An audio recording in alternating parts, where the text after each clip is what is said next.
continuar da onde a gente parou. Eu tenho mais algumas coisas importantes para falar para vocês, antes de liberar os minutos finais para tirar dúvida. Já pode deixar engatilhada aí a tua dúvida, que eu já vou resolver ela com o maior prazer. Mas antes, vamos dar uma continuadinha na nossa discussão iniciada na nossa primeira aula de hoje.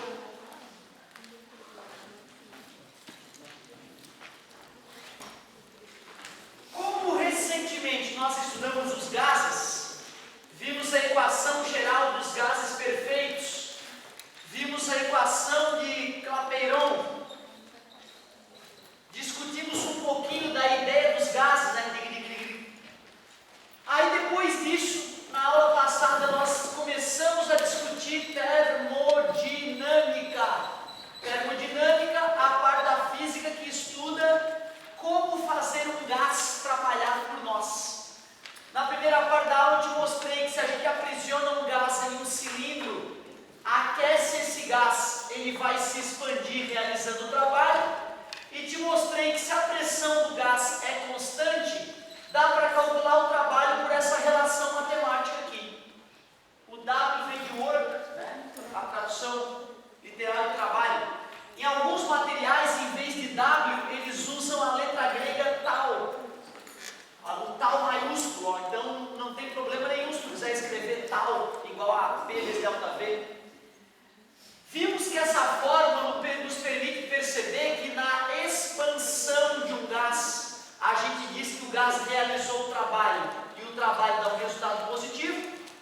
E na compressão de um gás, o gás sofre trabalho e o trabalho é negativo. Já numa transformação que não há variação de volume, ou seja, isovolumétrica, o gás nem sofre nem realiza trabalho. Por isso que o trabalho fica nulo, fica igual a zero. Também te alertei para o fato de que esta fórmula só é usada para pressão constante.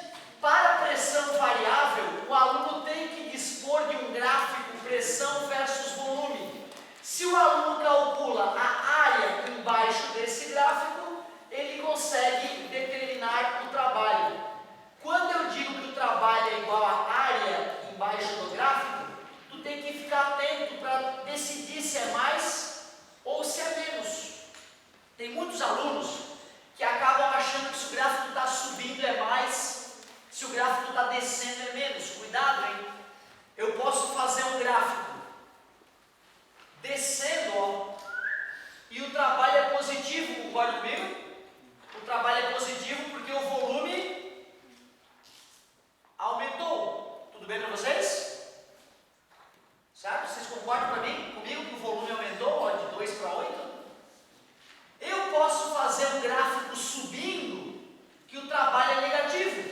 Então não vai na intuição não. Olha o volume antes, o volume depois, vê se é uma expansão ou se é uma contração para determinar se o trabalho é positivo ou negativo. Na sequência da aula eu te mostrei que quando a gente joga uma certa quantidade de calor para um gás, apenas uma parte do calor é convertido em trabalho. Uma boa parte do calor faz a energia interna do gás variar. Isso é expresso pela primeira lei da termodinâmica, que nada mais é que o princípio da... princípio da conservação da energia. Na nossa discussão, eu comentei com vocês que a energia interna de um gás, U, é na verdade do tipo cinética. E a única dedução que até agora eu estou devendo para vocês é a dedução dessa fórmula que está prometida já. Vou partir da fórmula da energia cinética, usar umas relações matemáticas bem doidas para te provar que a partir da fórmula da energia cinética dá para calcular a soma da energia cinética de todas as moléculas que compõem o gás. E isto é a energia interna de um gás. Não se esqueçam que toda vez que eu quero calcular uma variação nessa vida, variação é a coisa no fim menos a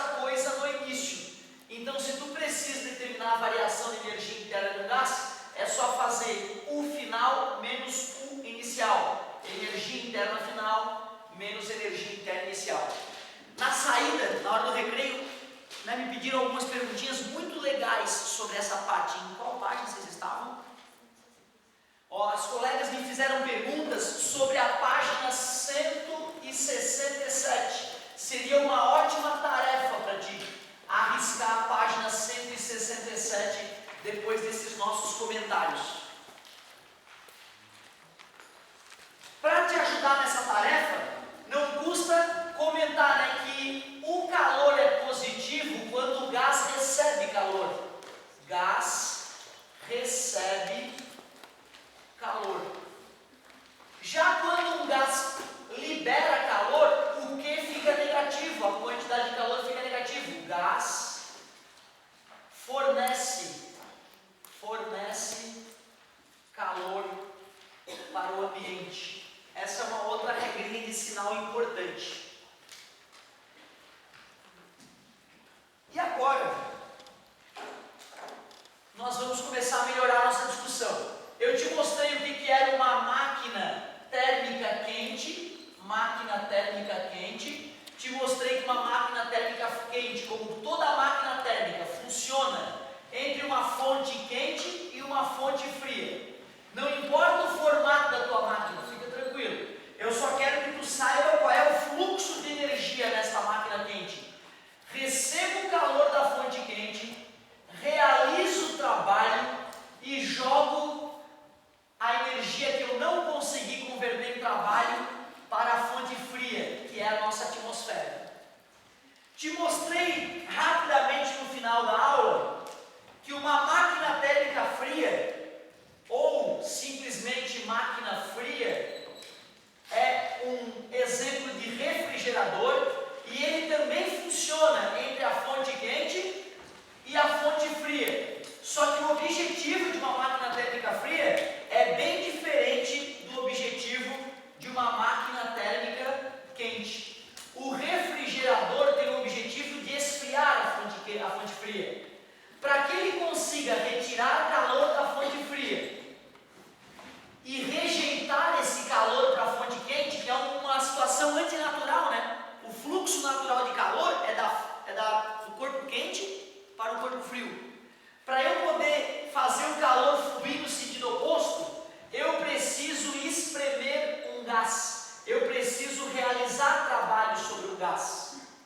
A única coisa que difere esse diagrama energético da máquina quente para a máquina fria é o sentido no qual a energia flui. Mas em ambas as máquinas eu posso afirmar que o trabalho é o calor da fonte quente menos o calor da fonte fria. Em ambas as máquinas o princípio da conservação da energia funciona. Foi até aí que nós fomos. A partir de agora é novo. Como eu estava comentando a vocês, os primeiros compradores das primeiras máquinas a vapor produzidas por James Watt, lá em 1700 e pouquinho, no que hoje é a Inglaterra, uma das reclamações que começou a surgir foi a respeito de elas gastarem muito carvão, de elas gastarem muito combustível para poder funcionar. Ou seja, os compradores exigiam máquinas mais econômicas. E é isso que nós vamos começar a investigar agora. Nós vamos começar a investigar o rendimento das máquinas térmicas.